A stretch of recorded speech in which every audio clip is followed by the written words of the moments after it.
This is The Boys podcast from TV Podcast Industries. We're talking about The Boys, Season 2, Episode 2, Proper Preparation and Planning. See, sometimes it's hard, Ryan, being superior to every single other person on the planet. It's isolating. And gods should not have to feel that kind of pain. Because that is what we are, Ryan. You and me. We're gods.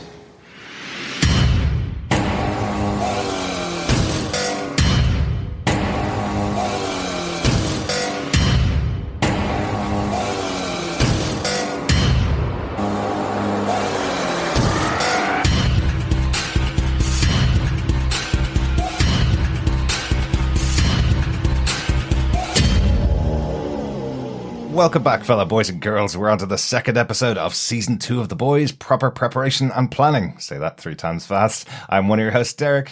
Hello there, fellow voiciest voits in all of Voight. I am one of your other hosts, John. And rounding out this trio of godly podcasters, much like Homelander, I am a god among men. I am Chris. It must be so difficult being better than every single other person in the world, Chris. Well, cleanliness is next to godliness. Okay. I suppose I'm clean. Well, we know you're. I will clean this house today. I will clean this house today. Luckily, during lockdown, my OCD has gone into overdrive, so everything is spotless. Yeah. Aside from my apparent rage and taste of milk. Oh no, you don't want to talk about tasting milk and connecting yourself with Homelander, Chris. Definitely not after the last episode. He certainly has a milk fetish, whether it be from dairy or whether it be from female humans. Okay. Yes. Yep. We talked about that a lot last time. We're not going to talk about it anymore because I can't get that image out of my head. What I do hate about COVID is that we haven't had Chris coming over to visit us and clean our house since he's cleaned his house about 4 times a day since the start of the pandemic. Well, we would love to have him over. They do say a change is as good as a holiday. There you go, Chris. Come to our house for a holiday. Yeah. But we're not here to talk about cleaning or COVID or anything else. We're here to talk about The Boys. If you haven't subscribed to the podcast, do make sure you subscribe to us over on tvpodcastindustries.com. You can get all of our podcasts over there. We're currently covering Lovecraft Country as well, the horror podcast alongside the superhero podcast. We're doing an episode of each of those shows every week as we go to the end of each series. So that's lots of fun doing The Boys on one side and Lovecraft Country on the other. A slight difference. Just a bit. Both homicidal. Yes. Both homicidal in nature. And both very adult and both contain a lot of blood. But the similarities kind of end there. And both very contain good. Potential gods. Or perceived gods. Yeah, maybe. Yeah, maybe we haven't really seen the godlike creatures other than a quick glimpse in a dream in the first episode of Lovecraft Country. There you go. That's our summation of Lovecraft Country so far. But it is absolutely brilliant. If you haven't had the chance to check it out, it's up to episode 3 at the moment. Episode 4 will come out on Sunday this week. Go check it out. It's a really, really good show. Yeah, definitely. Highly recommended. Yes, but if you want to hear more of our summations, as Darick said, make sure you head over to tvpodcastindustry.com and subscribe to us in all good or evil, Vault or boy related podcast catchers. Or why not head over to patreon.com/tvpodcastindustries where you can throw us $1 and help fight the soups, the scourge that is the soups, by helping us keep the lights on and the podcast going, because we are the true voice of anti-Vought, whatever. I don't know. This was a bit that was going really well, and now it isn't. You were so close, Chris. All you needed was one more word: anti-Vought sentiment. The true voice of anti-Vought sentiment. There you go. Yes. Thank you. That is so much better.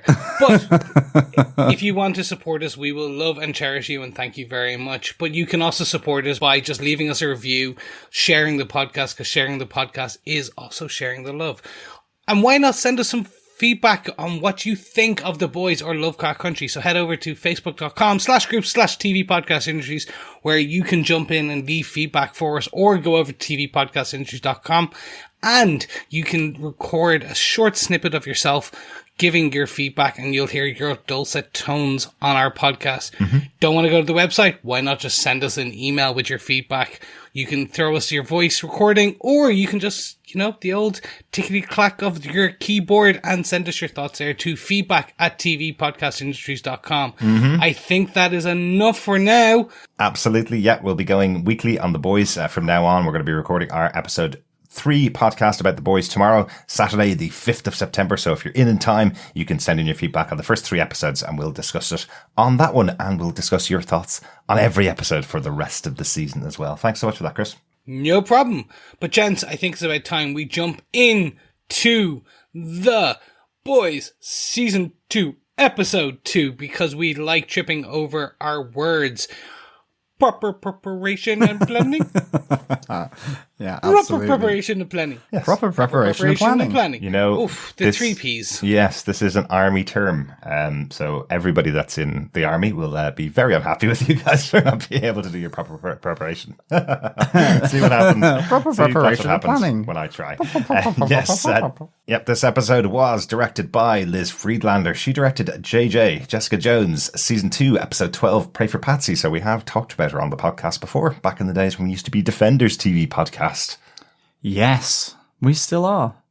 We're just waiting for the next Marvel TV show to come out. Still at heart, we're Defenders TV Winter podcast, Soldier and Falcon. Can't wait. I will say, Liz does like her peas. Yes, she does. Pray for Patsy, and now proper preparation and planning. There you go. Exactly. Wow, exactly. she really is into pee. Well, I could be also the writer responsible for the episode. That's Rebecca Sonnenschein. She wrote 2 episodes of Season 1 of The Boys. She wrote Episode 6 and the awesome Season 1 finale of The Boys. Great as well. stuff. So some proper credits there for this episode. John, do you want to tell us what they gave us with your synopsis for Season 2, Episode 2 of The Boys? Sure. Starlight, Queen Maeve, and the new arrival Stormfront head off on their PR tour, Girls Get It Done. But when Queen Maeve is called away for a family emergency, Starlight begins to realise, after a conversation with Stormfront, that she needs to be less Voughty. And then the shock as A-Train makes a surprise return to the Seven during the PR junket. What exactly does he know about Starlight's involvement with Hughie and the boys? Meanwhile, back with the boys, Billy Butcher looks to find his wife Becca and get them all out of trouble with the CIA, as a lead from Mallory allows them to track down a super terrorist who has a family connection with one of the group. Elsewhere, Homelander looks to connect with his son Ryan, as he makes it clear to Becca he's going nowhere. And he certainly makes that clear, doesn't he? Yeah, he really does. Like, Anthony Starr, again, I love what he brings to this role. I mean, he is, Homelander is ultimately like obnoxious and repulsive, and he is so good. Always. With the threatening menace. Wow. You just expect red eye. Yeah. And then you get blowout eye from Becca. Exactly. All the time, always scared about how he's going to destroy everybody around him. But I'm sure we'll get on to talking more about Homelander as we get through our main points of this episode. Once again, in case you haven't listened to the podcast before, the way we cover the podcast is we talk about our boys, or the protagonist moment. We talk about our Seven moment, or antagonist moment, and we talk about any other outstanding moment from the episode that we want to talk about. Each of us taking 1 point each. Chris, do you want to give us your first protagonist moment, your moment from the boys that you liked? Sure. Boy.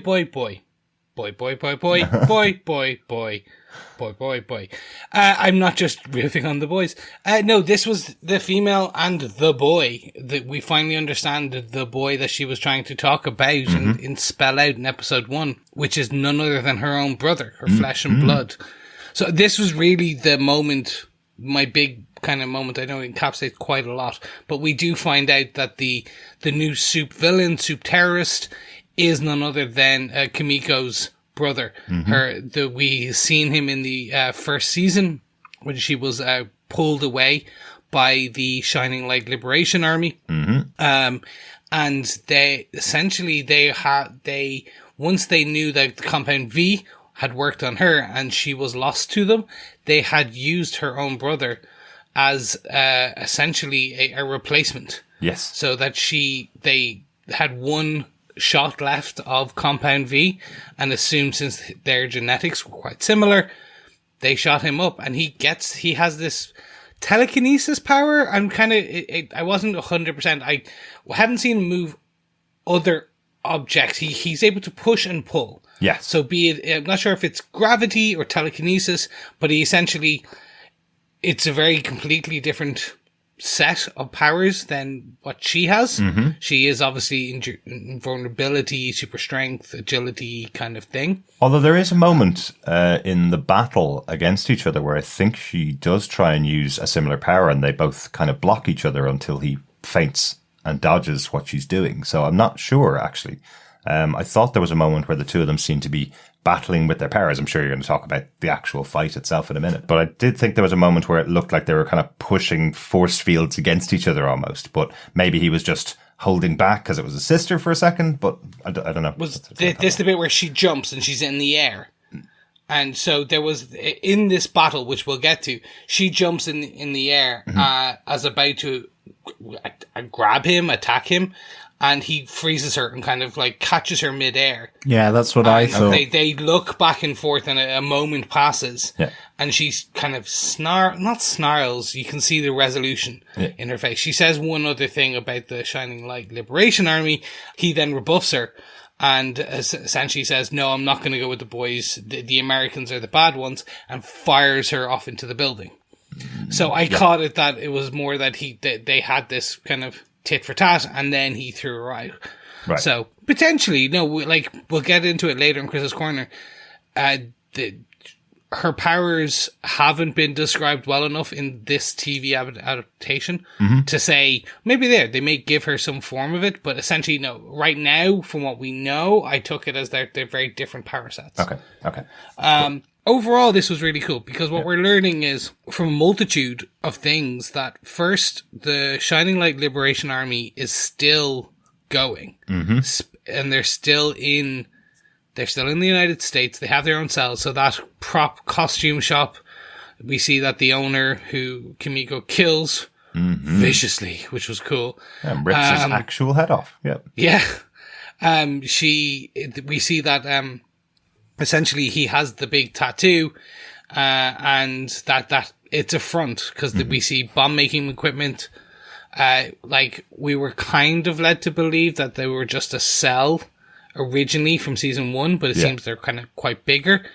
We do see that they're more resolved now because what I assume is Homelander invaded their town again.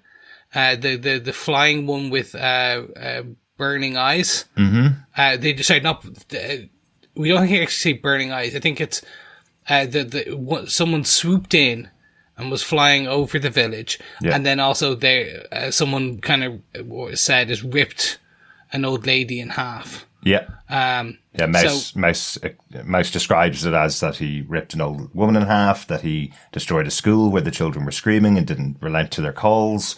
It sounds like it's Homelander, definitely. We don't know many other soups with flight, but again, could have been anybody that we haven't met yet that could have caused it. But it sounds like this is Homelander because remember in season 1 he did leave the US, destroyed an entire village, and came back and just to kind of vent his rage, basically, that he couldn't do this kind of stuff because he wasn't in the army, was the way that it was kind of seen. So very likely that it's Homelander. Or it could be Black Noir. So we know that he is doing activities already from episode 1 for the US, which would be against soup terrorists. Yeah. So this could be... and we definitely know he has no qualms with killing. Yeah. So it's just the child bit threw me.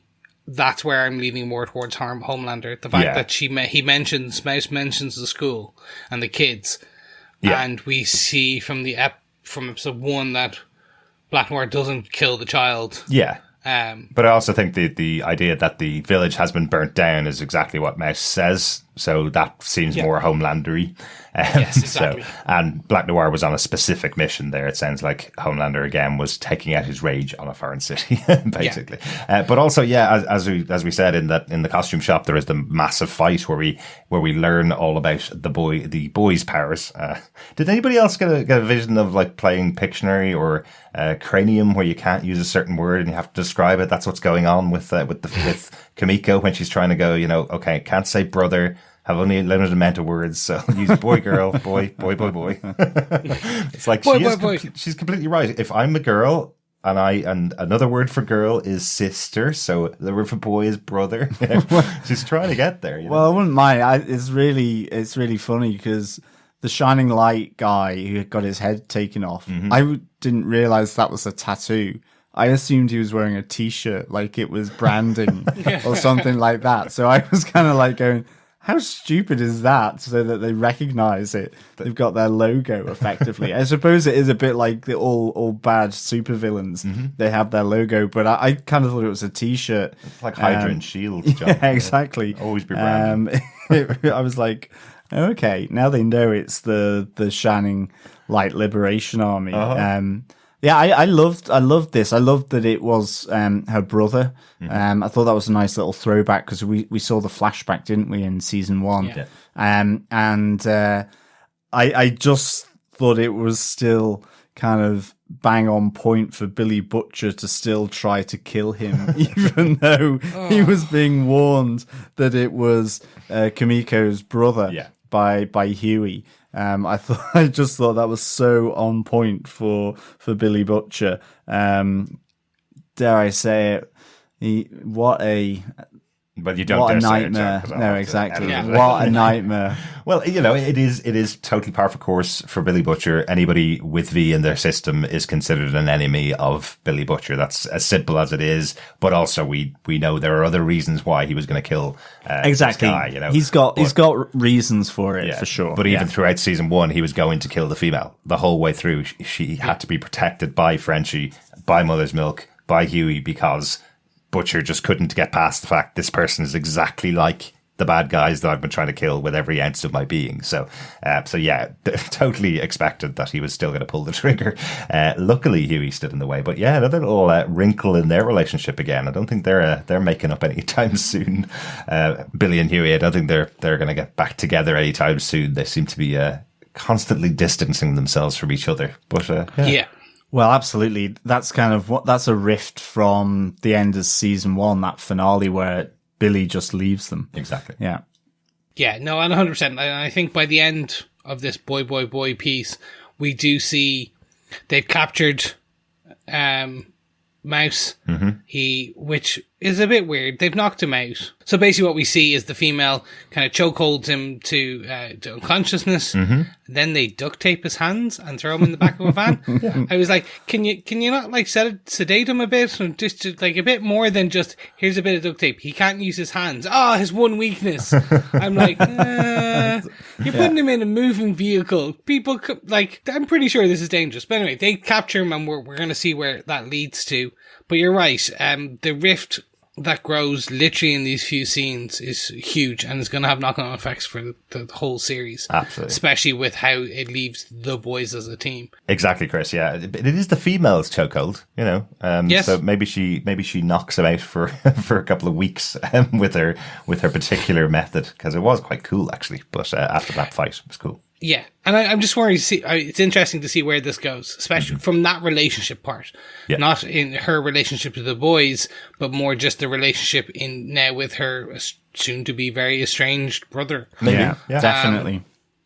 But so that's kind of my big boy protagonist moment. Essentially, that it was a great fight scene that we saw. Very small, few seconds of the power sets. I enjoyed both of them.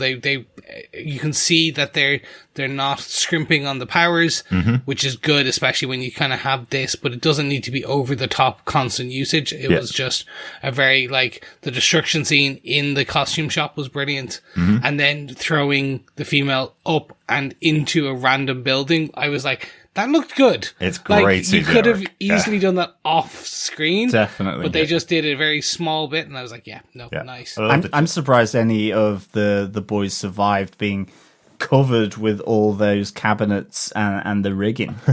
I was like, they came out of that pretty well, to be honest. They certainly did. The costumes are very soft. That was what it was. That's exactly where I was thinking. John, do you want to take us on with your protagonist or your boys moment for the episode? Well, I think it's coming to that estrangement between Hughie and Billy Butcher. I love the moment here where Hughie in that shop gets the backing from Frenchie and Mother's Milk, who kind of been fairly quiet and kowtowing, really, I think, to Billy Butcher. But finally he gets their backing when, you know, it takes Mother's Milk actually to point it out to Billy Butcher that you know, Kimiko is one of us.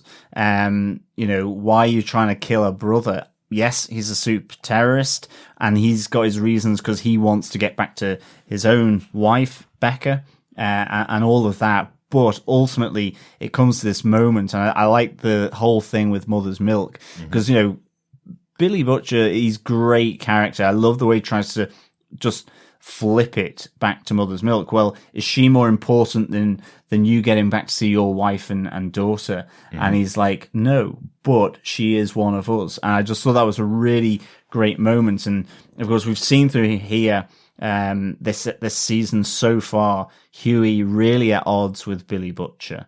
Really kind of wanting to strike out, in a sense, on his own. You know, he's been trying to get Frenchie and Mother's Milk to sort of bring their A game, really, and to continue this fight against Vought.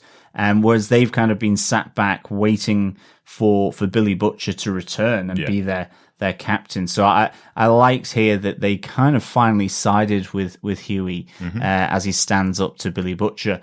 But ultimately, Billy is still not happy. And, you know, you get that right hook from him right at the end of the episode on Hughie. And if you come between me and my wife again, then I'll kill you. So there is no love lost here at all. And actually, I was just thinking back to season 1, you know, yes, Hughie followed Butcher, but Butcher was only using him anyway. So it's this relationship is massively almost non-existent. You know, it's on a thread. Absolutely. Really. I really like that dynamic within the boys. Yeah, absolutely. And as Hughie pointed out, he did leave them behind. He wasn't involved in that big battle that they had at the end of season 1. That was purely Mother's Milk, Frenchie, Hughie getting to the female. Like, that was the big battle that they had. And it was Starlight that came in and helped them out. Butcher was off dealing with his own stuff because that's Butcher. He's not actually a leader of this team. He wants to accomplish his goals and has kind of hired these guys to help him accomplish his goals rather than them being a team. Definitely. This is the thing. I mean, he really is a see you next Tuesday kind of guy, really, because, you know, Butcher really, he tells them nothing other than what he needs to drip feed them. And he uses everyone. We saw that with Mallory earlier on. We see it again where ultimately, because Hughie has managed to get Frenchie and Mother's Milk on board, then he brings up Becca. To which point, you know, Mother's Milk's straight on him. Is this just one of your games to get us to come back in line kind of thing? And that's it. Billy Butcher is absolutely a one-man show. He'll tell you what he needs to tell you, when he needs to tell you, for only his reason and for no one else. Like, he is, in effect, not part of this team. It's this loose affiliation, in effect. So I mean, that may be quite obvious to some people, but it's sometimes you forget, and this really came back to put it in the spotlight for me. But yeah, good on Hughie, little old wee Hughie. Absolutely, because it is supposed to be that, you know, Billy is supposed to be the central character of the team, I suppose, but he doesn't seem like a leader, and I'm wondering, it's the second episode we've had the question there, which feels like a kind of the season arc for Hughie. The question is there, who the hell is going to lead this team? Is it going to be you, Hughie? Are you going to be the one that leads the team? You know, and it seems really derogatory or derisory from Mother's Milk and Frenchie in the first episode, from Billy in this episode. They're all asking him the question, "Are you going to lead the team?" And you can see Hughie's looking at them, kind of going, "Well, I will." Yeah, nobody else is. Nobody else is actually coming up with plans and telling people what to do to take down the soups, which is supposed to be our purpose here. Billy just keeps telling us what he wants us to do to get his wife back, but not telling us that that's what he wanted in the first season. And now he's bringing it in at the point when we already had a plan. We already had something to do. We were already going to form together as a team to do something. And now he's coming back in and going, actually, no, I need you to do this because I want to save my wife. So Billy's not really leading the team. Is the open question here for me is, does this mean that by the end of this season, we're going to have Hughie actually stepping up to be the leader of this team, using Billy as the knife to take care of the situations, using Frenchie as bomb expert to take care of everything else, and Mother's Milk with his abilities, you know? It could be, while Hughie doesn't know this yet, his plan with Starlight is still chugging along, and maybe this whole kind of sort of plan that he is doing might help Billy Butcher out in the end. Yeah. Somehow. I don't know. I can't really make any connections, but it could just be his redeeming thing in Billy's eyes is that he kicks off a whole train of things at Vought with this sample of Compound V that ultimately allows Billy Butcher back with Becca. Yeah. It's interesting. So we still need to know more about the boys back in the day. So when they were back doing their kind of Black Ops stuff with Mallory, but it's explained that Butcher was always kind of the de facto leader of the kind of, he was a colonel. He wasn't a colonel, he was a sergeant or something like that. So it will be interesting to see when we learn more about that will explain that kind of, no, boys, you do what I tell you. Like, I'm the leader of this group. Right. It's going to be more interesting to see how Hughie takes on that role. This is an arc from the comic books, which is very interesting. As Hughie becomes the Butcher, Butcher doesn't. Butcher lessens his role. Yeah. So it will be cool to see as Hughie steps up, if he does step up. Yeah. Because there is these amazing, there's this, as you said, there's like there's a dichotomy between the two in their styles, in how they get things done. Butcher is swear every which way, throw everything at it, guns a-blazing, kind of that Punisher style. Yep. Whereas we can say Hughie's a bit more of the thinker. He wants to plan it out. Yeah.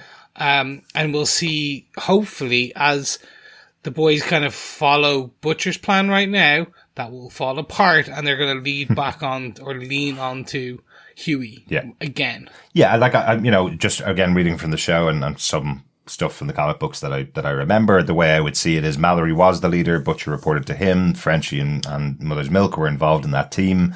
When Mallory stepped back, Butcher tried to step up to be a leader, but he's still just an explosive who wants to take out everything around him, whereas Hughie would more naturally transition into the Mallory position rather than transitioning into Butcher's position, because Butcher is do it my way or F off, basically. It feels like, I have a plan, everybody. Let's all get together, use our talents, and go and do the thing we need to accomplish. Seems like the thing this team probably needs more than Butcher going, get your weapons, we're going to go out and blow shit up. So that's the way I'd probably see it going as it goes on. But you're absolutely right, John. This is a really good point from the episode, that they are starting to bond properly as a team. Hughie, Frenchie and Mother's Milk definitely, and calling out that Kimiko is a part of that team now.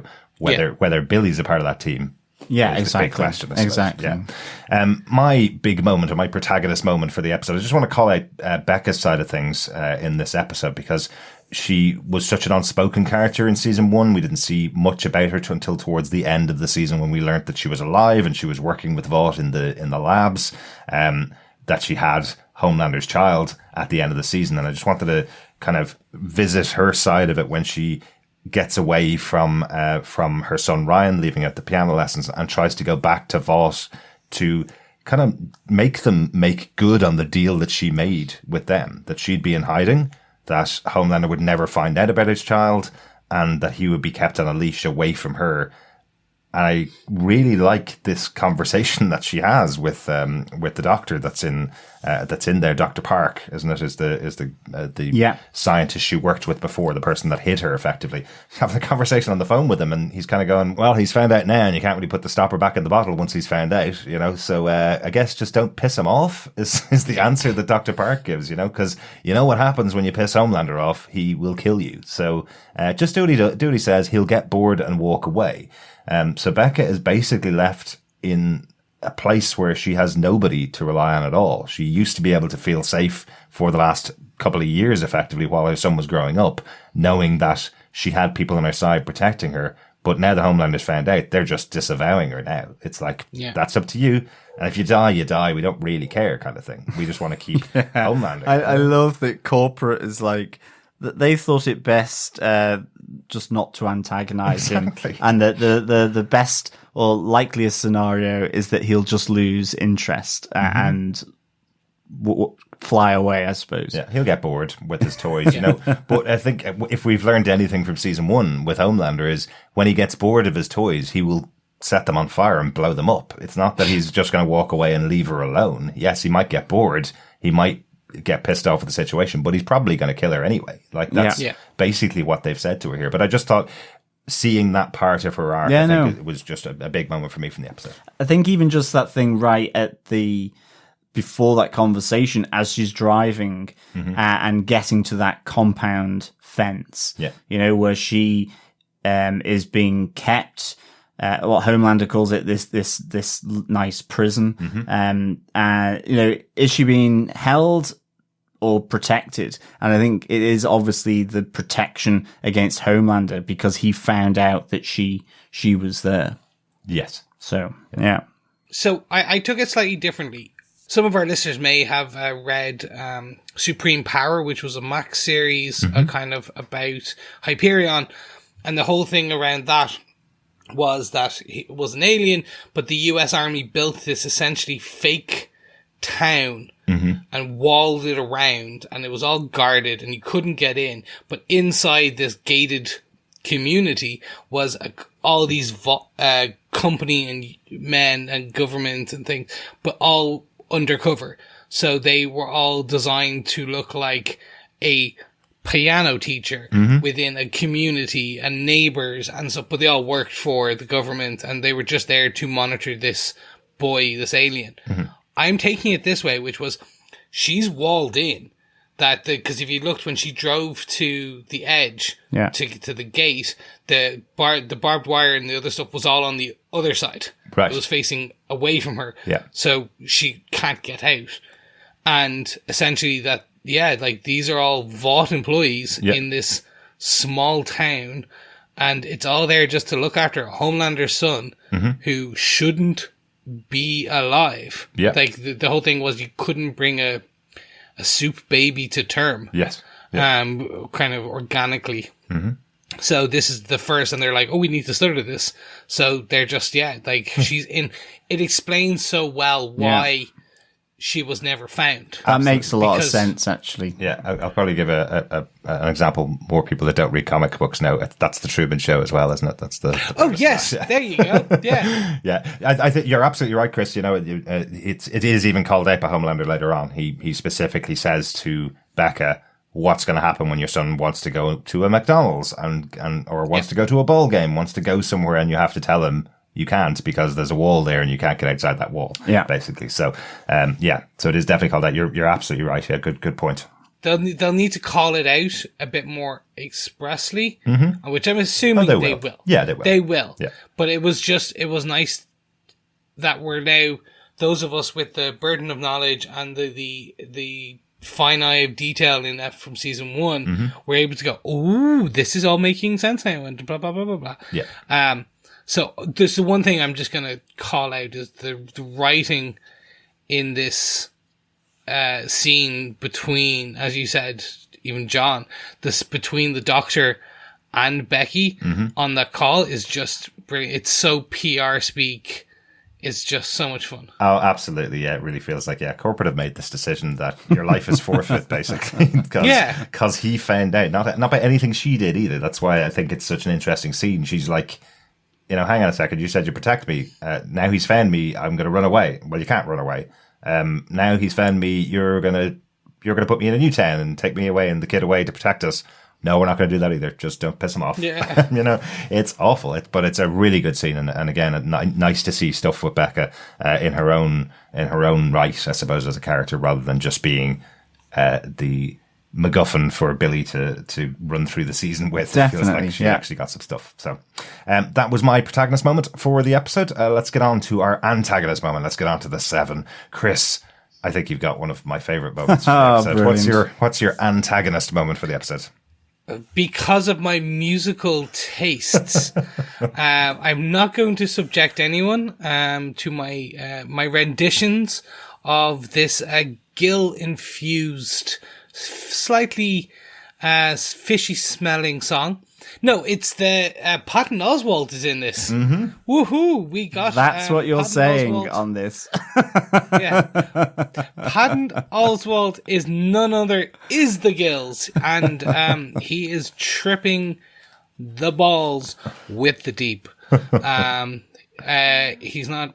It's just, this was brilliant. So we learned at the end of last year that Patton Oswalt would be in season 2.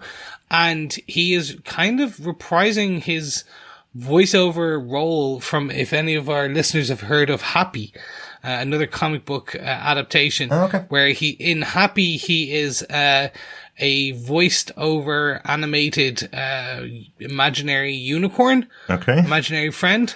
In this, he is an amorphic speaking set of gills. I'm telling you, man. Patton Oswalt must spend more time in front of a microphone than we do. He does the voiceover on so many shows.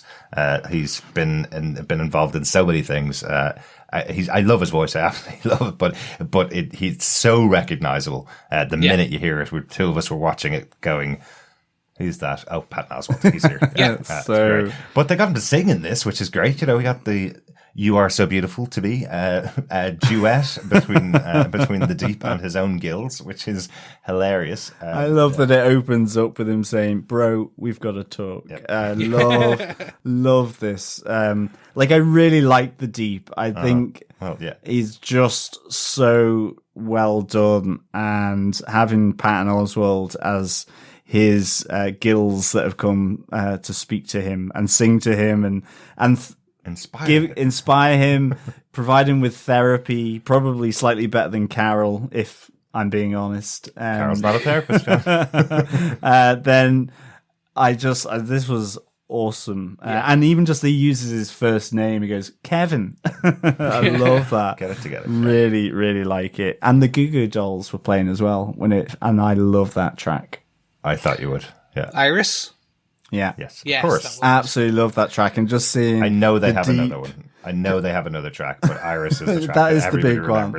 And just having the Deep kind of singing along, and he's like, "Eagle, is that you?" kind of at the door, and then it's like just the way he opens up his top and is like and closes it back again. Yeah. So good, love it. Yeah, this for me was just brilliant. I hope that for whatever reason he continues his special magical trip and we get Patton Oswalt throughout this season.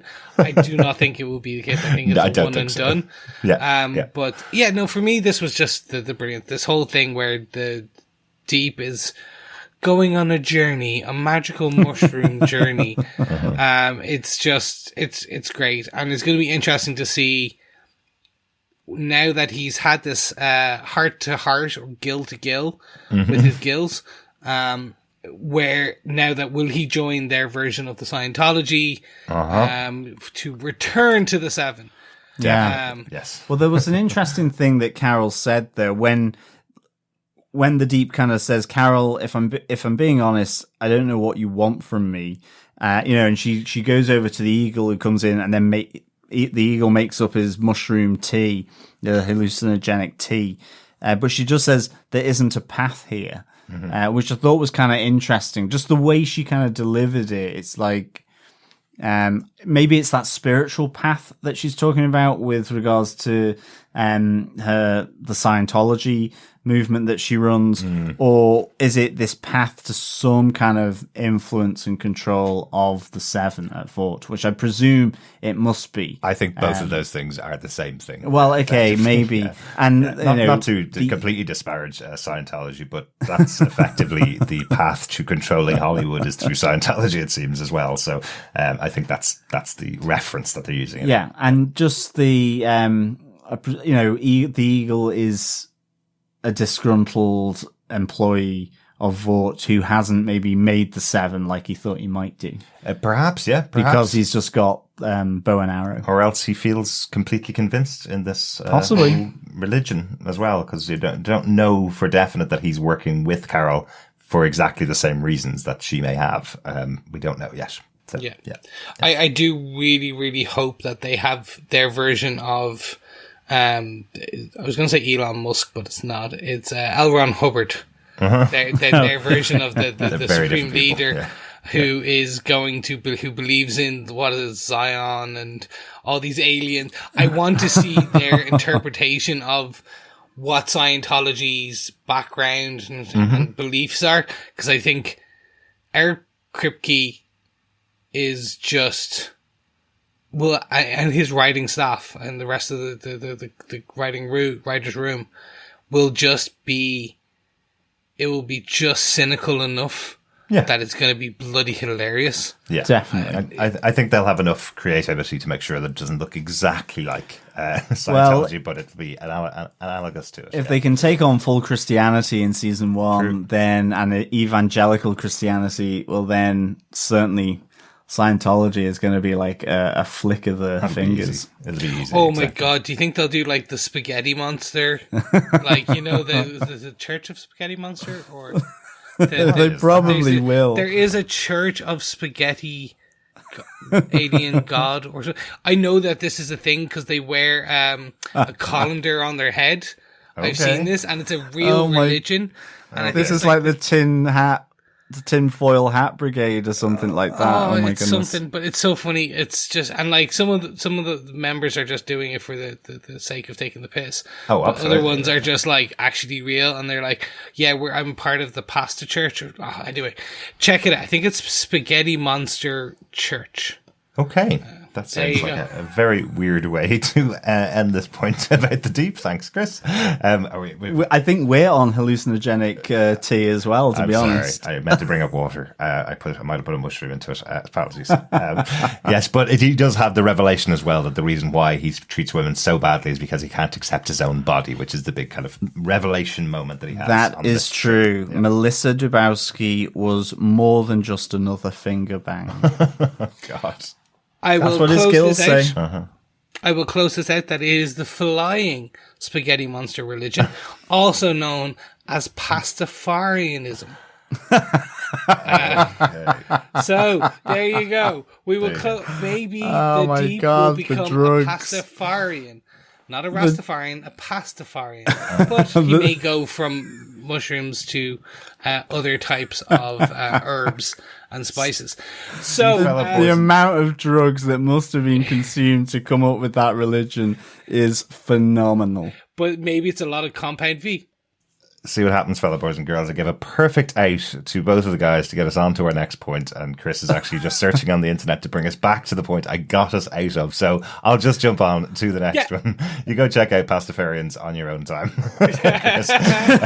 So, John, do you want to tell us, because Darick will kill me very soon, what's your 7 moment? So dare I say it, bringing it back down to earth is fatherhood. with Homelander looking to connect in with his son Ryan. What a raging disappointment his son Ryan must be at some level with Homelander, as he can't even throw a fastball. He's been brought up with a sense of normality and a regular day-to-day upbringing, and of course Homelander wants him to be, breaking the sound barrier like he did when he was growing up at that age. And I just thought this was absolutely so well done again, with this kind of look of disappointment on Homelander's face. Yet at the same time, he absolutely, now that he knows about his son, wants to connect in there. And even him giving his son a mobile so that they can connect, that they can text and call one another. And God, that was so sad. It really was. And Ryan goes, "Well, I don't know who to call. I don't have any friends." But it was call me. Yeah, Okay. exactly. At every stage, he's got to kind of sort of bring Ryan along, say, "Well, you can call me," and then he says, "I love you, son." And he's like, "This is where you say, I love you, Dad, back," kind of thing. And it's just so awkward. Ryan looks terrified throughout this whole thing. He really does. He's clearly been warned that, again, don't piss this guy off or you could lose your face as he melts it with his eyeballs, But in fairness, it's like he has just had that conversation, the quote that's opened up the podcast about, it's hard being superior to every other being on the planet. Yeah. I would say that I've come across a few people who aren't superheroes who have that view of themselves, and it's kind of like, oh. And then it's like, you and me are gods. And he's probably like going, I've just come from piano practice. Yeah. I'm about to start my maths homework, and my mum's going to be like tucking me in bed in a minute. What are you drinking, Homelander, or smoking? Yeah, and it's, absolutely. I just love this sense of him trying to connect and feel his way, and his son just really not knowing what the hell is going on and not really knowing how to connect in with him, which obviously shows that he is Homelander's son, because Homelander basically has social awkwardness himself. He certainly does. Like, big time. Very different reasons. Yeah. He has social awkwardness because he had no parents. This he could killed be anybody that tried to come anywhere near him. He just killed when he got bored. This could be the genesis of it, because he does say, my dad never played ball with me. Yeah. And in effect, Ryan hasn't had that either up till now. He's had no father. So but I just really enjoyed this. And again, just what Anthony Starr brings to that sense of menace, even when he's speaking with Ryan, that whole thing in the bedroom where I suppose Ryan isn't reacting to him the way he probably would expect him to say, I love you, Dad, or, oh, great, thanks for the mobile. Yeah. And you just, okay, has he got any shred of morals or whatever? And I suppose as well, just because of the menace towards Becca, it's all kind of bound up, Yeah. Yeah. Because he's seen that she's still got these photos of Billy Butcher, and I think because she's still got feelings for him, she makes that deal to protect Billy Butcher. That you can see your kid, and don't kill Billy Butcher, just drop him off, And so, just the sense of threat with Becca,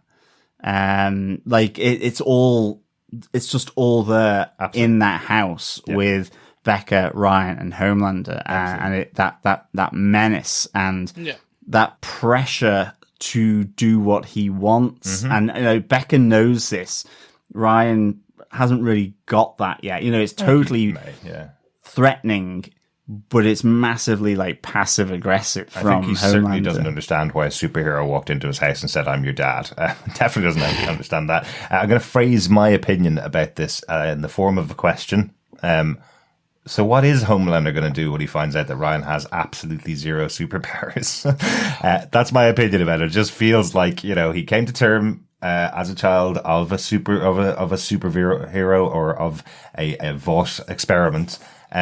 He's lived this long and hasn't accidentally thrown a baseball 2 miles down the road by mistake.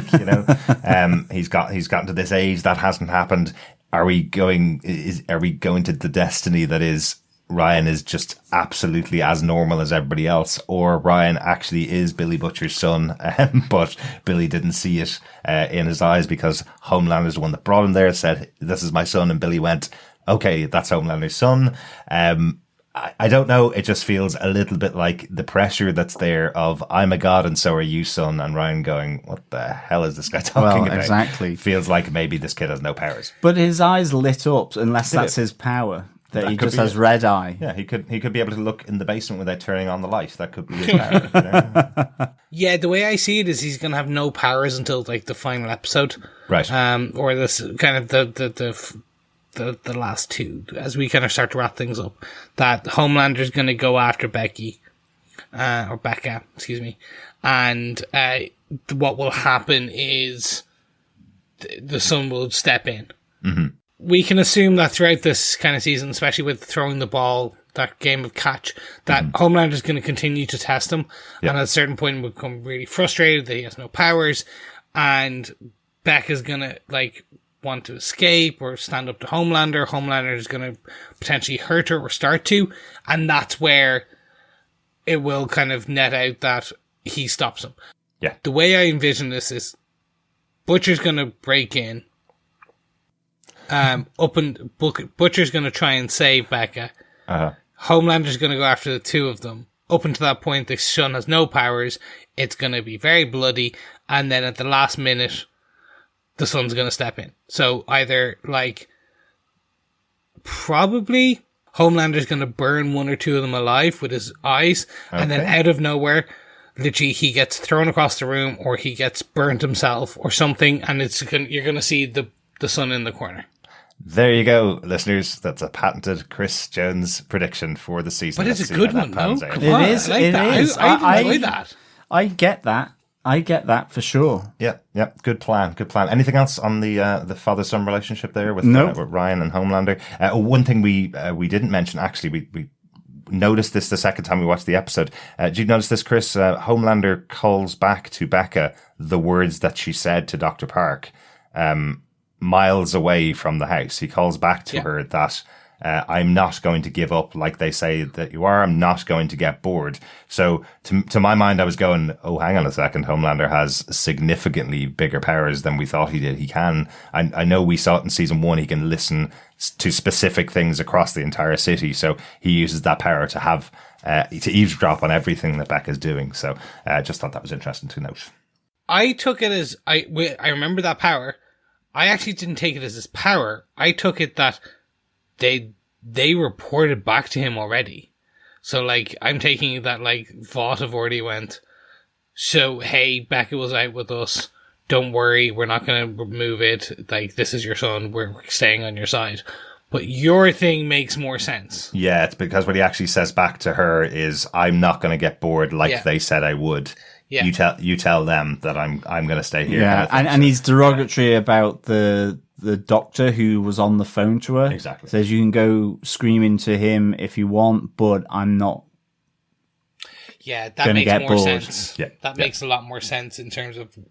Yeah. No. Okay. Cool. No, didn't catch that. There you go. That's just one that I just wanted to call out there because I just thought it was interesting seeing another Homelander power, because he does seem to have every power possible in his body. Was he just given like 7,000 doses of V when he was in utero? And that's why he has all the powers. Interesting one there. My antagonist moment for the episode, I just wanted to call out Stormfront because I absolutely love Stormfront in this episode. She's got such a can't give a shite attitude. She doesn't care what happens. I love the PR meeting, the in front of the repeated media outlets who are asking the same question over and over again. I love how she scoffs because beside her, every single question that seems to be being asked of Starlight is, are you single? Are you single? Are you single? Are you single? And she has to come up with different words because she's speaking to different media outlets, because that's what Starlight's used to. You see her on her own doing her PR moment earlier on in the episode where she's announcing the arrival of Stormfront, but she has to say it in different words for every radio station across the country, every TV station across the country. You know, that's what she's good at. But what Stormfront's good at is telling it like it is. She really good fun. I love her comment about when her phone rings and she goes, who cares about the rights of superheroes or whether boys are better than girls as superheroes? We just want pockets. Can somebody just get us pockets? Excellent stuff. That really, was really awesome. Fun. I love that she calls Ashley Ashy, where she's basically gone, dicks and chicks are in this together, and you see Ashley's face behind camera where it's like, no, that's not on the script. Yeah. She's like, calm down, Ashy. I thought that was just really, really nice. It pretty much looked like Darick's face as you just said that line. I know, I'm pretty exactly. sure. So I was like, oh no, you're going off script. You can't say that. And she also, I think she's got this kind of little, slight soft spot for Ashley, because I think she knows that she can like rip the piss out of her so easily. She's just like, if she vibrates any faster, that stick up her ass will explode. It's just the way she like delivers them. It's really funny. They must have so much fun writing all of these different things down. What they can come up with, really creative. I'm so looking forward. Do you remember we got the bloopers outtake after the whole season of one had aired? I can't wait to see the outtakes and the kind of bloopers for season 2. Just because there's going to be so many of these Stormfront moments where they're like, all right, just ad-lib. Be that Queen Bee. And just kind of like, oh, it's going to be good. Yeah.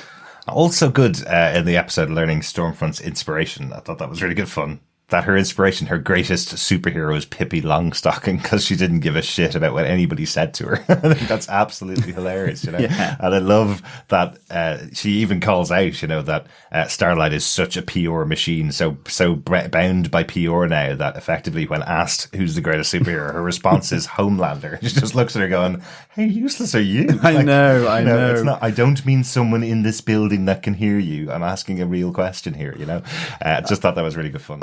I love when Starlight's coming to her, because you kind of do get that sense of Starlight as well from season 1 a bit, wanting to be her own person, and then suddenly getting consumed by the corporate machine. And she comes over to Stormfront saying, I really like in what you're saying, that's exactly what I think. And she goes, are you a Vought spy Barbie? Are you wearing a wire? And then the line that just made me crack up every time, and what I said at the start of the podcast, you're the Vaughttiest Vought in all of Vought. I just thought that was hilarious. You're so Vought. She would be the one wearing the Disney slut outfits, I suppose, on Halloween, and not the Pippi Longstocking. Yeah, that's exactly the gag from Stormfront, isn't it? But I suppose the entire point, and we mentioned it last episode, this is the cool thing about Starlight's story for this season. She's undercover here, so she has to be the Vaughttiest Vought that ever Vought to cover the fact that she's stealing Compound V from the company. So yeah, so it's really important that she's beyond reproach. So that's why she's, absolutely. Even when Ashley's asking her, do you want to take a break and go and get some water before you do the next 1,000 reads of that exact thing you've just read 1,000 times before? And she's like, no, let's just keep going. She is a good Two-Face. She's got a good cover, definitely. Yeah, exactly. Yeah. She's able to switch it on for Vought, and she's still in there doing the Hughie thing with the boys. Exactly. I love Stormfront in this, but I get the feeling that they're setting you up to really like this character and then hate this character by the end. Of course. They are building this, like, she's the friendly front one. It's great. Yeah. But yeah, and then we're going to turn around and again, burden of knowledge on the character. I'm like, this is a bad character. When are they going to flip the coin? When are they going to burn the other side of the pancake? It's going to be interesting. Never heard that phrase. Chris Jones with really bad analogies. I love that. I've never heard that phrase. When do they burn the other side of the pancake? There you go. Yeah. The one thing I will kind of give an insight to, and this is pulling back the screen on our podcast. We were pulling our notes together, and one thing that keeps making me chuckle is Google autocorrect as I'm typing Stormfront into our doc on my phone goes Storefront. Oh, always. So every time I'm writing Stormfront, it's coming in as Storefront. It's autocorrecting for me. So I can't wait until like more and more people on Twitter start kind of tweeting about Stormfront and just autocorrects. The amount of Storefront is the best Stormfront. Like, it's just going to be hilarious. And Chris, are you the googliest Google in all of Google? I have no idea what you mean. Are you wearing a wire? No. Oh, just a wide bra. See, I'm not even sure where you'd hide a wire in that outfit anyway. I'm going to leave this section with just my favourite line from Stormfront for the episode, which was Pippi Longstocking would have bitten a D. There you go. So that does bring up a question, though. How does she know about the biting of a D? Every single person in America knows about Starlight and the Deep because of the apology on TV. You remember in season 1? Yes, I remember that now. I was taking it as a different. Oh my god! I've actually just pulled in a different scene from the comic books into my head and imagined that was in season 1. Okay, doesn't matter. Okay, moving swiftly on. Well, there you go. Once again, I didn't mean to beg a question by my ending of this section. Let's get on to the next section, our final section. Other outstanding moments from the episode. What else have we not talked about, Chris, or anything that you want to bring up that we haven't talked about? I'll just very quickly. My bit is girls get it done. Right. This was just the tagline, the consistency of the marketing. I'm going to give a huge shout out to the set designers and the creative director, the visual director, for the choice of props and the backgrounds and the cut-ins of everything about girl get it done, girls get it done, girls get it done. And it's exactly the most corporate of I've ever seen, and it's just because they're taking the mick out so much out of kind of that very corporate PR'd message, brand message that they're like, we're gonna run this one, we're gonna get you say this, and this is how you're gonna say it, and like here's up until this point before girls get it done, it was Citizen Starlight, and you saw her kind of very much looking like a perfume ad as she lounged across a kind of long billboard. And now it's suddenly changed to the 3 girls of the actual 7, but in heroic poses and things like that. And it's just it's so perfect. It's just, Absolutely. And what's even more perfect about it, because this, if you've ever worked in PR or ever been involved in any kind of launch of anything, exactly what happens here is what happens at every PR event. Just before going out and doing their big promotional day, one of them goes, I've got a family emergency, off I go.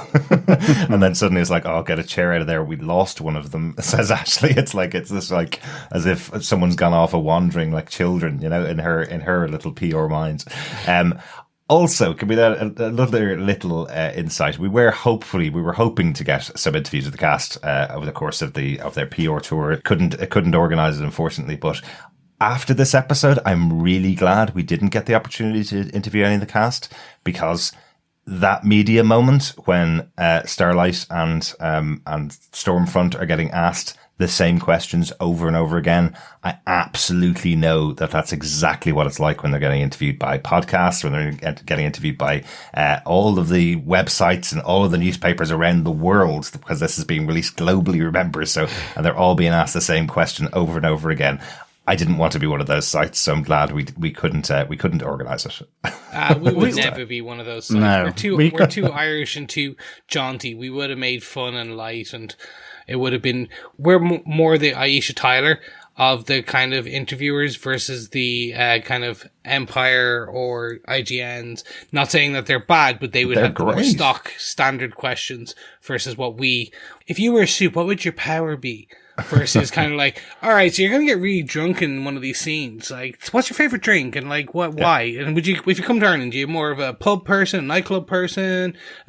So I stay indoors for 7 months person, like the rest of us are now. Yes, no, I didn't really mean the big outlets. I definitely meant the smaller outfits that ask the same template 7 questions that they ask. So I'm glad we weren't going to give them those same template questions. Speaking of Aisha Taylor, definitely want to plug the behind the scenes show for the boys, half-hour episode. Watch the first one on season 1, and she absolutely takes it there. She says herself, I will not be outdone with how explicit the show is in comparison to how explicit the questions that she can ask are. So definitely check that out. It's on Amazon Prime now. So. And YouTube. It's available also on YouTube. Oh, cool. I will say they open with the C word, and I was very happy with that. Of course they do. Yeah. Of course they do. That's it for your point on Girls Get It Done, Chris? That is it. That wasn't a question, apparently. I phrased that like a statement. So I'll just go, John, what's your outstanding moment from the episode? Yeah, my outstanding moment is, I won't tell if you don't. The Starlight and A-Train come to a mutual understanding. And I suppose in this, that Starlight really does kind of retell the horror of Popclaw's death, and what A-Train did to her, effectively overdosing her with drugs. Yeah. And I kind of just like how this built as well over the course of the episode, from the surprise return of A-Train at the PR event to the kind of buffet thing afterwards, where like he's constantly zooming up to her. What's in your boot? Who are you texting when she's back at her apartment, when she's on her burn phone to Hughie? I just kind of really like this, the awkward moments between Starlight and A-Train here, where he goes, how does everyone feel about you helping your traitor boyfriend to escape? After she's trying to say, they're trying to create their narrative. I suppose a day of PR will probably make you do that. But it's certainly, I just liked how this tension between the two built to that moment where I felt she was channeling, the sort of the final kind of words that Stormfront had mentioned to her about, definitely, where she says, drop the mask, it allows you to breathe once in a while, which is not a COVID reference. And I like that moment where they just come to that tense agreement that neither of them, at least at this stage, will say anything. And I like how Starlight kind of takes that to A-Train, because he was like a nightmare in season 1. Absolutely. And you can see you could see him almost with great pleasure saying, I can't wait to see the skin being peeled off your back and by face. And body by Homelander. Yeah. So I really kind of liked this whole kind of moment. Yeah. So Starlight recognizes this just a threat from A-Train, doesn't he? Doesn't she? That's the moment, isn't it? That's why she stands up to him, because she says to him, if you were going to tell anybody, you already would, and I would already be dead. So you're not going to tell anybody. You're just trying to hold this over me. You're just trying to get me to do whatever you want me to do, basically, and be on your side. He's kind of well known throughout season 1 of having nobody on his side and just being effectively could be replaced at any time. That's why he goes down the path of being so addicted to V that he's using it all the time to keep his power going over and over again. So it feels like he's almost just trying to get Starlight to be in his corner almost, or at least do whatever he wants her to do, so he can feel like he's leading somebody, or someone's going to be by his side, I suppose, in some sense. So great scene though. Really, really enjoyed it. And I was wondering why he was so pressured in everything that he's doing. He arrives exactly at the moment that she's getting the V from Gecko. He arrives exactly at the moment that he's texting, so he's watching her constantly as well. So really, really good scene there. Yeah, no, I loved it. I did think it was going to become a superpowered battle for a second. Yeah, I know what you mean. I was expecting another flare up of like him rushing around, her eyes going wide, or like kind of her hands glowing a bit. Because it sounds silly when I say that. Her eyes going white or her hands glowing a bit. But her power, obviously, like she'd try and burn him or maybe set fire. I was expecting a bit of, it was nice to see that he backed down. This is only the beginning, though. I am expecting that battle will happen very soon. Yeah, there may be a retread of that battle, or something else might happen to A-Train, unfortunately, or to Starlight. You never know. That just leaves me with my other outstanding moment in the episode. Just want to call out again. It's just another moment that I thought was really good. Seeing Queen Maeve back with her ex Elena. We see that she's kind of still the kind of next of kin, I suppose, for Elena from her workplace. That's why she's called when Elena has a medical problem and she sits in hospital with her for the day. But that's kind of always been Elena's problem with their relationship, is that it's kept silent. That there's no visible relationship between the two of them to the outside world. It's only when they're at home together, the two of them, that they can actually be themselves. Alina wants more. Alina wants to go out to dinner. She can never do that with Queen Maeve. She can only do that with the alter ego, effectively. I think she even mentions that it's her alter ego. Her name is what appears on the next of kin sheets at her work. So there's still no connection anywhere in the world. But what's revealed here is that Queen Maeve is completely living in fear. Like anybody that's ahead of an organization that gives them anything they want and covers up any bad deeds that they do, or anybody that's, leader of a country that does any bad deeds and they get covered up. Like anybody like that, the power has completely gone to Homelander's head. Queen Maeve tells the story of a producer who was trying to seduce her, back at an event in Hollywood for the release of one of the movies. And next day he was found in a burnt out office with his head in one room and his body in another. That was absolutely Homelander that did it. So if Homelander will do that to somebody that'll just chat her up, what would he do to her actual partner that she's been hiding from him? So she doesn't want Alina to die. So I really like these scenes. I really like that extra layer again to Queen Maeve's character. We saw a little bit in season 1 about her, turning to drink because she feels the pressure of being stuck around Homelander, this guy that's done so many bad things. But she even calls out here, it's not just the bad things he did, it's the bad things he's made me watch and the bad things that I did as well. So, that he made me do effectively. So yeah, just thought it was good here, seeing their relationship properly on screen. Just a question, before you end, because I'm not going to let you end. The producer was a Harvey Weinstein bit. Reference, maybe. Yeah. Maybe. I took it as kind of like, hey, like an overly friendly kind of producer who keeps stroking the leg and chatting up a kind of star. Maybe. I kind of take it that Harvey Weinstein wasn't the only one in Hollywood. Oh, cool. Yeah. And it was a kind of, okay, I got it. Yeah. More a reference in general. Yeah, I think it was a reference in general because I feel like she actually felt sorry for the producer that lost his head and his office got burnt down because he came on to her, rather than him doing the kind of things that Harvey Weinstein did to the women. She mentioned that he was chatting her up all through the screening, and then was going to invite her out to dinner. Yeah. It felt more like all he'd done was just sat down beside her. That's all he'd done, kind of thing. She was going, obviously, she had no interest, but she doesn't feel bad that this guy was chatting her up. That's just a thing. But even just with that little infraction, that means he's dead at Homelander's hands, kind of thing. So that's the way I read it anyway. But I understand. That's it for our main points for the episode. A couple of notes for the episode. I've just got a big one because I am an absolutely massive Prince fan. As you guys know, I know Prince is probably my favourite artist of all time. And there's a moment in here with A-Train when he's at his return party where he's sitting with the Cloud guitar. The Cloud guitar is the most famous guitar that Prince ever played. He played it in the movie Purple Rain. It was on the cover of Around the World in a Day, his sequel album or his follow-up album to Purple Rain. All Prince fans know the name of the guitar because it's that famous. And it also, the original from Purple Rain, sits in the Smithsonian in America. That's how well known or how big a guitar it is. And A-Train basically is sitting in his room playing at this party with this guitar in hand playing it.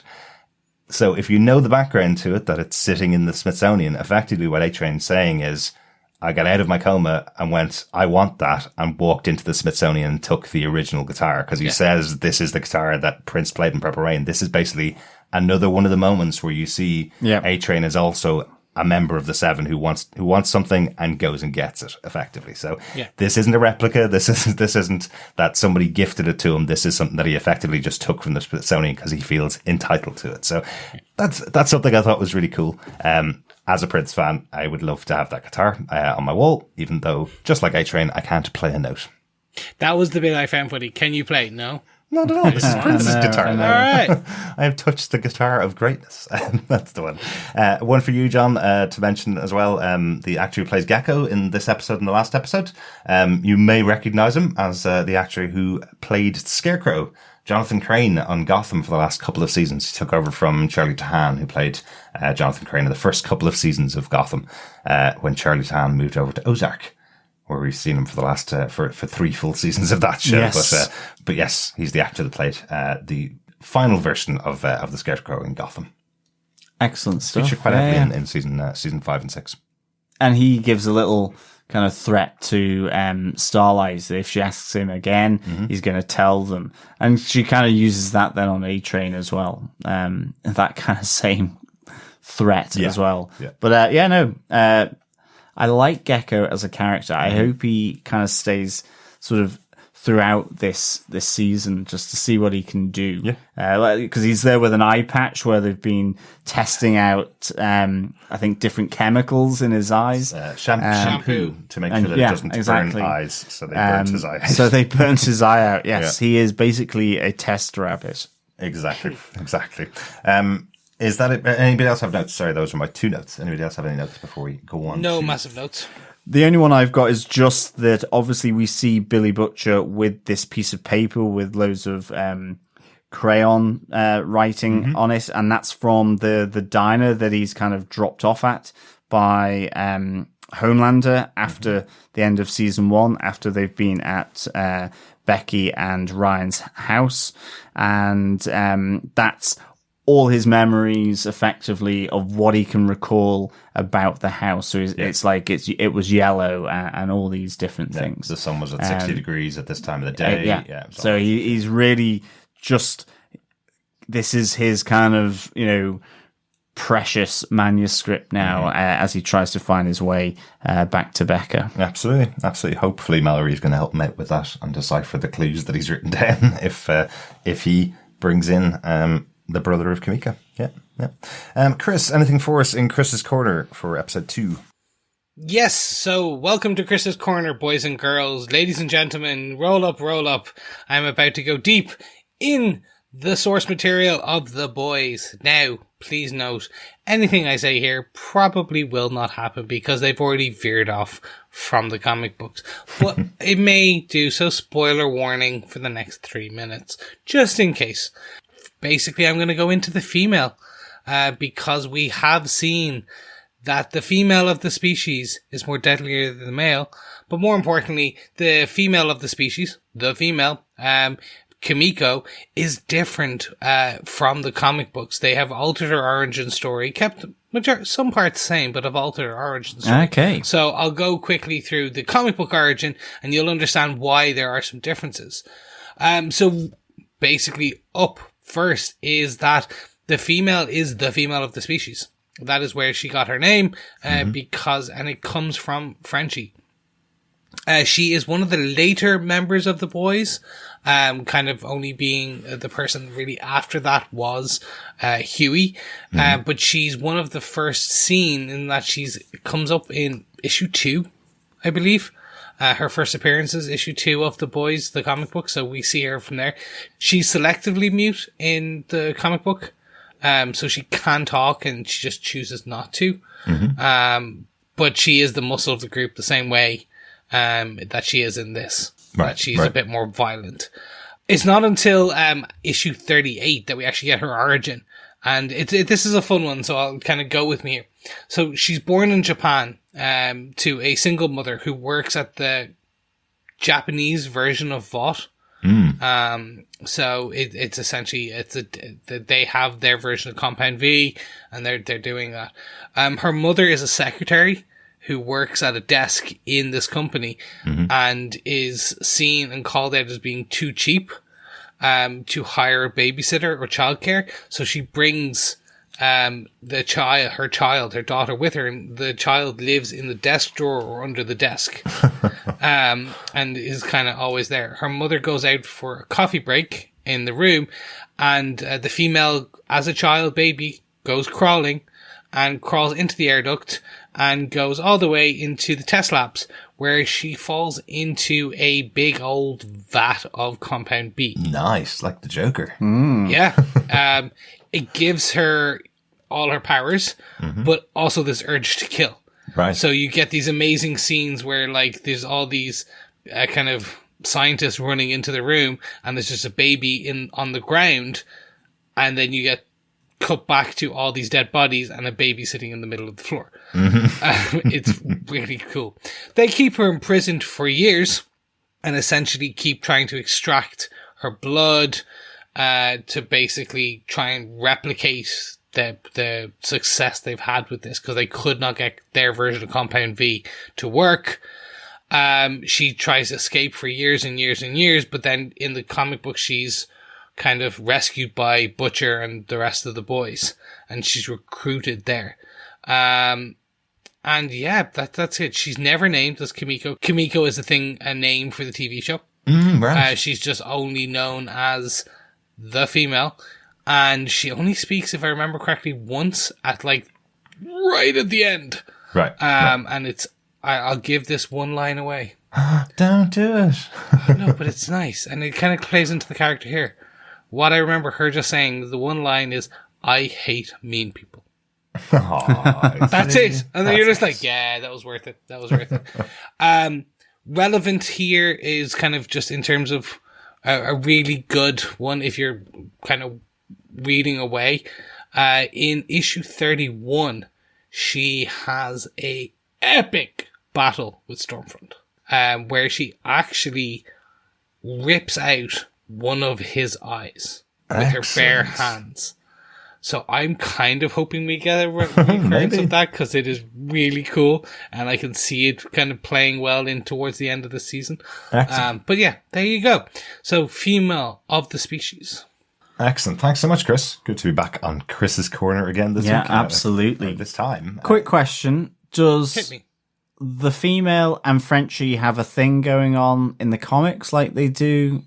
No. No. It's more of a brother-sister relationship Okay. in the comic books. And it's an initial that he kind of, the Frenchie's, the Frenchman, his kind of family, we went through his origin last season. It's kind of like he has no family, so he kind of adopts her into this as a sense.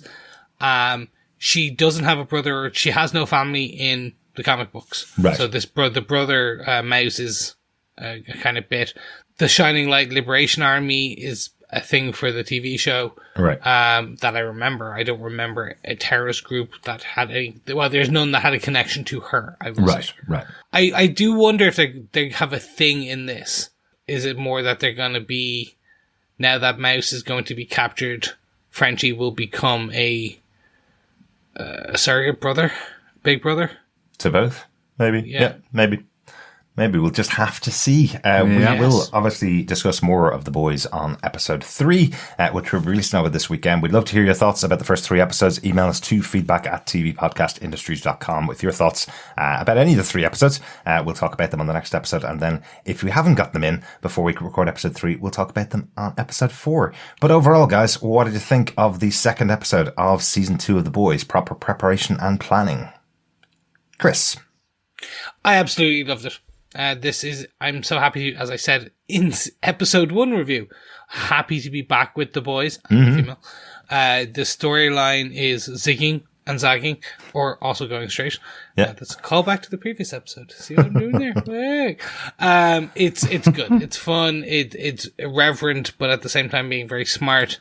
If you were eagle-eyed viewer of season 1, you're catching references and things like that.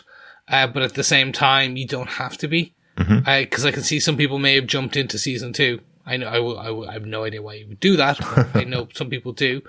So they're giving enough that it's still a compelling story, kind of bringing you along on this journey. I'm interested to see where they go with this whole terrorist, supervillain kind of storyline, because I think that should play out more. I'm also very interested when they're going to flip the pancake onto the burnt side, as I use that analogy, for Stormfront, or Storefront, Storefront. Right. And kind of show her evil side. So that'd be interesting. But overall, really loved it. Really enjoying what I'm doing. Can't wait to go on to episode 3. Excellent. The pace of this show, even in season 1, with just 8 episodes to tell its story, seems so much faster than almost every show that we've covered. And this episode's no joke. Really gives so much for every character, and we see, the thread of what could be happening here with Billy Butcher and what he's going to be going after for the rest of the season, and everything else going on around both sides on the Seven and the Boys side. There's so much detail being given in just 2 episodes so far. So excited to see the rest of the season. Excited to get on to episode 3. John, what did you think of this episode? Yeah, loved it as well. I give it 4.5 biting Pippi Longstockings out of 5. Yeah, this was just great. I loved the speedy arrival of A-Train back into the mix. It's really, it's another dimension. Love that it character. was great getting a fun time with Stormfront on the PR junket. I thought that was really good. I think, like Chris had said, I suspect this is to build her up to love her for her sort of frank talking, only for that to be her Achilles heel later on. I loved Homelander. He's just phenomenal. Anthony Starr in this role. I love what he brings all the time.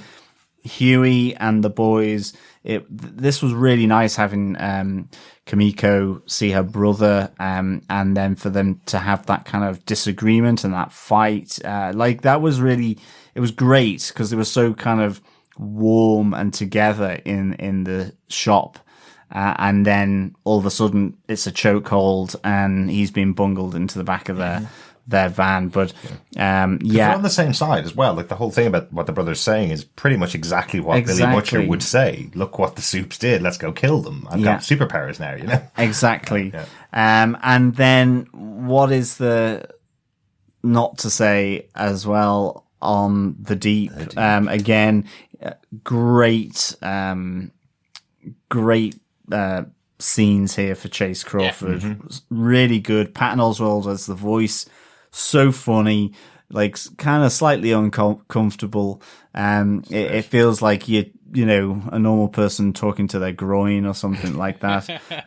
It was just really, really good. So absolutely loved this episode for sure. Excellent. We'll close out the episode as we usually do with our boys pub quiz question. We gave our first question in episode 1.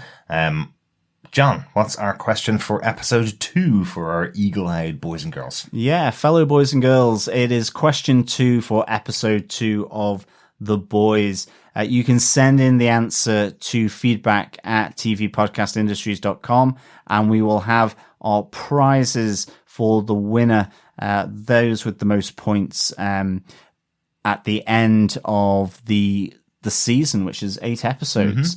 So there'll be 8 questions. But for question 2, episode 2, what family restaurant is Billy Butcher dropped off at? Ooh, easy question, I think.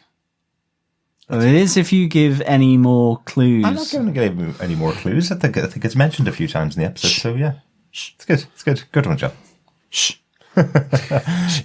You can also drop over to our Facebook group at facebook.com/group/TV Podcast Industries, where I'm popping up these pub quiz questions in each of our spoiler posts for the episodes of The Boys. Drop in your answer in there and we'll count them up, see how many answers you get right. Thanks so much for joining us. We'll be back over the weekend with our discussion about The Boys, Season 2, Episode 3, Over the Hill with the Swords of 1,000 Men. Ooh, sounds bloody. I like that. That sounds awesome. It's all about those big tongue-twisting titles. Yeah, I got that out in one shot. No second takes for me. Thanks so much for joining us. We'll talk to you again next time. Yes, thank you so much. And please send us any feedback that you want us to deep dive for Chris's Corner. Let us know. Is there an element or question you have? Make sure you send it to us and or ask it over on Facebook. But we'll see you for Chris's Corner and, more importantly, this podcast on episode 3. See you soon. Yeah, thank you so much, fellow boys and girls, for joining us. It's really great to have you on board. Remember, keep watching, keep listening, and keep voting. Just keep voting. I like it. Bye. Bye, you Voughtiest vaults of all the vaults.